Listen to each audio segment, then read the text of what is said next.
ইঞ্চি ইঞ্চি মাটি সোনার চাইতে খাঁটি, নগদ রক্ত দিয়ে কেনা। শত্রু বাহানাদার একটি কণাও তার কেড়ে নিতে কেউ পারবে না। রঙের তুলিতে আকাশ সবুজের ছায়া ঢাকা, সুজলা সুফলা পরিপাটি। লক্ষ শহীদ গাজী রেখেছে জীবন বাজি, করেছে স্বাধীন এই মাটি। বাংলাদেশ আমার, তোমার বাংলাদেশ সবার প্রাণ। ধন্য ধন্য আমি সবার চাইতে দামি বাংলা মাটির সন্তান। বাংলাদেশ আমার বাংলাদেশ, তোমার বাংলাদেশ খোদার দান। সোনার জন্মভূমি তোমার জন্যে আমি জীবন দিয়েছি কোরবানি। কয়েকদিন আগে জীবন কোরবানি করি নাই আমরা? চারিদিকে দুশ্মন আছে না নাই বলেন? চারিদিকে দুশ্মন, ভেঙো না মন, সাহস জমিয়ে রাখো বুকে। ইমান জিন্দা করে জিহাদের হুঙ্কারে পরাজিত করো শত্রুকে। চারিদিকে গাদ্দার ভিনদেশি তাবেদার, সজাগ দৃষ্টি রাখো সবে। সকল মির্জাফর বিদেশি গোলাম চর, রুখতে তাদের আজ হবে। বাংলাদেশ আমার বাংলাদেশ, তোমার বাংলাদেশ অম্লান। বুকের রক্ত ঢেলে রেখেছি সবাই মিলে মাতৃভাষার সম্মান।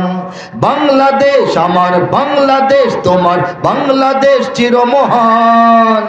এ মাটির বুক হতে বাজবে সারা জগতে বিশ্ব মানবতার গান। ঠিক কিনা বলেন? অনেক দামের দেশ নাকি সস্তা দেশ?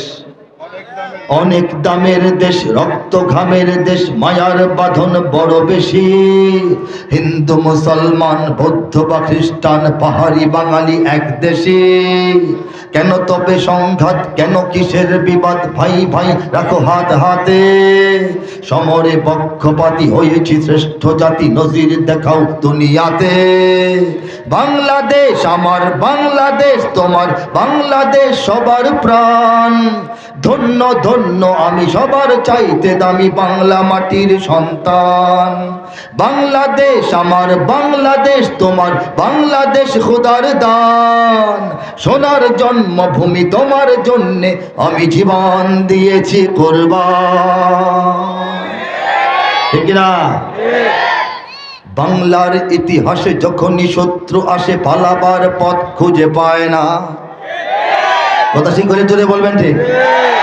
বাংলার ইতিহাসে যখনই শত্রু আসে, পালাবার পথ খুঁজে পায় না। ইংরেজ বেনিয়ারা এখানে খেয়েছে, তারা পালিয়ে গিয়েছে পাক হয় না।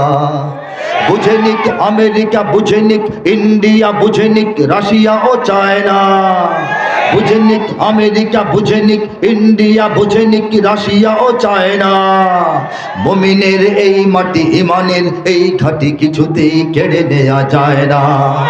মুমিনের এই মাটি, ইমানের এই ঘাটি কিছুতেই কেড়ে নেওয়া যায় না, যায় না, না না। মুমিনের এই মাটি, ইমানের এই ঘাটি কিছুতেই কেড়ে নেওয়া যায় না। সাহাবায়ে কেরামের আগমনে এই দেশ হাজারো বছর আগে ধন্য। ওলিদের মেহনতে গড়ে ওঠা এ জমিন কোটি কোটি মুমিনের জন্য, কোটি কোটি মুমিনের জন্য। এ মাটির ভাজে ভাজে শহীদের খুন আছে, আছে না? এ জমিন কখনো শুকায় না। এ মাটির ভাজে ভাজে শহীদের খুন আছে, এ জমিন কখনো শুকায় না। এ জমিন কখনো শুকায় না। মুমিনের এই মাটি, ইমানের এই ঘাটি কিছুতেই কেড়ে নেওয়া যায় না। ঠিক না?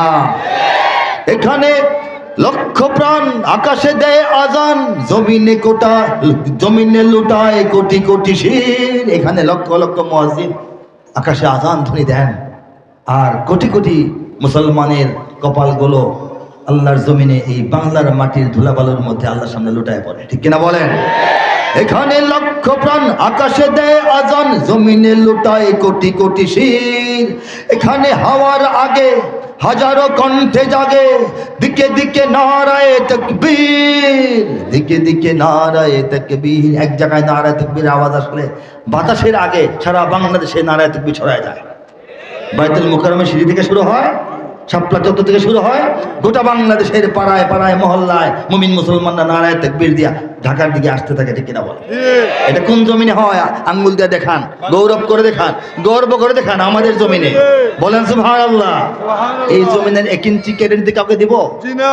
এই জমিন ছোট হওয়ার কোনো সম্ভাবনাই নাই, চান্স নাই। যদি ঠেলাঠেলি ধাক্কাধাক্কি বেশি হয়, বিপদ বেশি হয়ে যায়, তাহলে এটা বড় হবে, ঠিক না? এটাকে বড় বানানোর চেষ্টা আমরা করব, ছোট হতে দেব না ইনশাআল্লাহ। এখানে গ্রাম শহরে কি প্রস্তুত ঘরে ঘরে? কারা প্রস্তুত? এখানে গ্রাম শহরে প্রস্তুত ঘরে ঘরে, আল্লাহর সেনারা ঘুমায় না। এখানে গ্রাম শহরে প্রস্তুত ঘরে ঘরে, আল্লাহর সেনারা ঘুমায় না, আল্লাহর সেনারা ঘুমায় না। মুমিনের এই মাটি, ইমানের এই ঘাটি কিছুতেই কেড়ে নেওয়া যায় না, যায় না। মুমিনের এই মাটি, ইমানের এই ঘাটি কিছুতেই কেড়ে নেওয়া যায় না। বুঝেনিক আমেরিকা, বুঝেনিক ইন্ডিয়া, বুঝেনিক রাশিয়া ও চায়না, মুমিনের এই মাটি, ইমানের এই ঘাটি কিছুতেই কেড়ে নেওয়া যায় না, যায় না, না না। মুমিনের এই মাটি, ইমানের এই ঘাটি কিছুতেই কেড়ে নেওয়া যায় না। আমরা তৈরি আছি কিনা? তৈরি আছি কিনা বলেন? এদেশের শিকড় তো নয় দিল্লিতে বা ওয়াশিংটনে, এদেশের শিকড় তো নয় দিল্লিতে বা ওয়াশিংটনে, এদেশের শিকড় যে দিল্লিতে নয়, এটা ইদানিং সময়ে আমরা দিল্লিকে বুঝাই দিতে পেরেছি, ঠিক না? দিল্লি 2 কদম পিছু হটেছে, ওয়াশিংটন 2 কদম সামনে আসার চেষ্টা করতেছে। বন্ধুত্বের সীমারেখা পর্যন্ত আমরা নজর রাখছি। বন্ধুত্বের সীমারেখা, সহায়তার সীমারেখা, পাশে দাঁড়ানোর সীমারেখা যদি ক্রস করে প্রভুত্বের সীমারেখায় ঢুকতে চায়, তাহলে আমেরিকাকেও বুঝাইতে হবে যে এদেশের শিকড় তো নয় ওয়াশিংটনে। সেই কথাটা যদি বুঝাইতে বাধ্য হই, আরেকটু মেহনত যদি করতে হয়, কারা কারা তৈরি আছে? লিল্লাহি তাকবীর, লিল্লাহি তাকবীর। আল্লাহ পাক সবাইকে কবুল করুন, আমাদের কাজ চিন্তা ভাবনা সহজ করুন, আমাদের সমস্ত নেক উদ্দেশ্য এবং প্রচেষ্টা সফল করুন, আমিন। ওয়া আখিরু দাওয়ানা আলহামদুলিল্লাহি রাব্বিল আলামিন ওয়াস সালাতু ওয়াস সালামু আলা সাইয়্যিদিল মুরসালিন। আসসালামু আলাইকুম ওয়া রাহমাতুল্লাহি ওয়া বারাকাতুহু। ইয়েমেনের ওয়াতান আর হুজুর কাছে শেষ সাবধান, আমাদের ইয়েমেনের ওয়াতান একটা সঙ্গে হুজুর আমাদেরকে শোনাবে। ইয়েমেনের ওয়াতান এটা তো মনে নাই, যুদ্ধ হবে শোনাই দিই। যদি আমার দেশের সীমানা বন্ধু মুছে দিতে কেউ চায়, যদি আমার মাটির ধন সম্পদ লুটে নিতে কেউ চায়, যদি আমার সাগরে আমার পাহাড়ে ফেরায় লোভের চোখ, আমি প্রতিবাদে জ্বলে উঠবই, তবে যাহবার তাই হোক।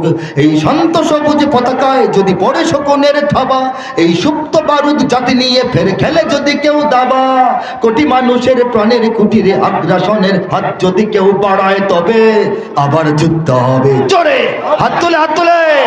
আবার যুদ্ধ হবে, আবার যুদ্ধ হবে, আবার যুদ্ধ হবে, আবার যুদ্ধ হবে, আবার যুদ্ধ হবে, আবার যুদ্ধ হবে। চল চল চল, ঊর্ধ্ব গগনে বাজে মাদল, নিম্নে উতলা ধরণী তল, অরুণ পাতের তরুণ দল, চল রে চল রে চল। দুর্গম গিরিকান্তর মরু দুস্তর পারাবার হে, লঙ্ঘিতে হবে রাত্রি নিশীথে যাত্রীরা হুঁশিয়ার। বাজিছে দামামা বাদরে আমামা, শির উঁচু করি মুসলমান, দাওয়াত এসেছে নয়া জামানার, ভাঙা কিল্লায় ওড়ে নিশান। মাশাআল্লাহ, আলহামদুলিল্লাহ। আমি অন্তত 1 ঘন্টা কম বয়ান করি না। আজকে মূল প্রোগ্রাম আরেক জায়গায়, মৌলানার দাওয়াতে আসছিলাম। এসার পরে আমাকে দিয়ে দেওয়ার একটা আলাপ ছিল, কিন্তু ধারাবাহিকতা তো একটা আছে, সৌন্দর্যের জন্য হয়তো দেরি হয়েছে, তা না হলে আমি আর কিছুক্ষণ কথা বলতে পারতাম। আরও দেখা হবে ইনশাল্লাহ, আরও দেখা হবে, আসবো আপনাদের সঙ্গে, বারবার দেখা হবে। আমার পরিচয় ওনারা বলেছেন, যত কিছু বলেছেন, এত বড় যোগ্য এখনো হইতে পারি নাই, কোরআনের কাব্যানুবাদ শোনানোর সময়টা পাই নাই। যাই হোক, এরপর এখানে নেতৃবৃন্দ আছেন অনেকেই, তারা আপনাদের সঙ্গে পাশে আছেন, পাশে থাকবেন বলে বলতেছেন, এটা তো খুব ভালো কথা, তাই না? আমরা চাই যে বাংলাদেশের রাজনৈতিক নেতৃবৃন্দ এবং জনসাধারণ যার একে অপরের মনের কথা বুঝে একসঙ্গে চলবে। আমার ফাদারও এমপি ছিলেন, মাওলানা আতাউর রহমান খান, 91 থেকে 96 জাতীয় সংসদের সদস্য ছিলেন, বিএনপি থেকে ছিলেন সরাসরি। তিনি বড় আলেম, তিনি ইসলামিক ফাউন্ডেশনের গভর্নিং বডির চেয়ারম্যান সদস্য ছিলেন, বেফাকুল মাদারিস আরাবিয়ার 3 টার্ম তিনি মহাসচিব ছিলেন, জামিয়া ফারুকিয়া, জামিয়া ইমদাদিয়া, জামিয়া মিল্লিয়ার তিনি প্রতিষ্ঠাতা মুহতামিম ছিলেন, ঢাকার 6 নম্বর মিরপুর দারুল উলুমের মুহতামিম ছিলেন, ফরিদাবাদ মাদ্রাসার মুহতামিম ছিলেন যখন সাদেক হোসেন খোকা সাহেব তখন এমপি। কাজেই রাজনৈতিক ঘরের একটা প্রবাহ আমার মধ্যেও আছে। আমি সবাইকে আহ্বান করব, জনতার মুখোমুখি যে কথাগুলি বলা হয় ক্ষমতায় গেলেও যেন সেটি ঠিক থাকে, ঠিক কিনা বলেন? আল্লাহ হাফেজ, সবাইকে ধন্যবাদ। আসসালামু আলাইকুম রহমতুল্লাহ। আমাদের মাহফিল শেষ হবে না, এখন আমাদের সাথে আজকের এই মাহফিলের পরম শ্রদ্ধাভাজন সভাপতি মহতারাম ওলামায়ে কেরাম, সম্মানিত প্রধান অতিথি, বিশেষ অতিথিবৃন্দ, সামাজিক সাংস্কৃতিক রাজনৈতিক ব্যক্তিত্ববর্গ, উপস্থিত দেশপ্রেমিক দিনপ্রেমিক তৌহিদি জনতা, হৃদয়ের গভীর থেকে সবাইকে জানাই অভিনন্দন।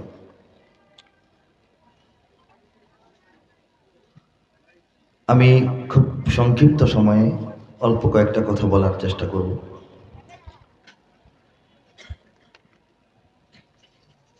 আমরা জানি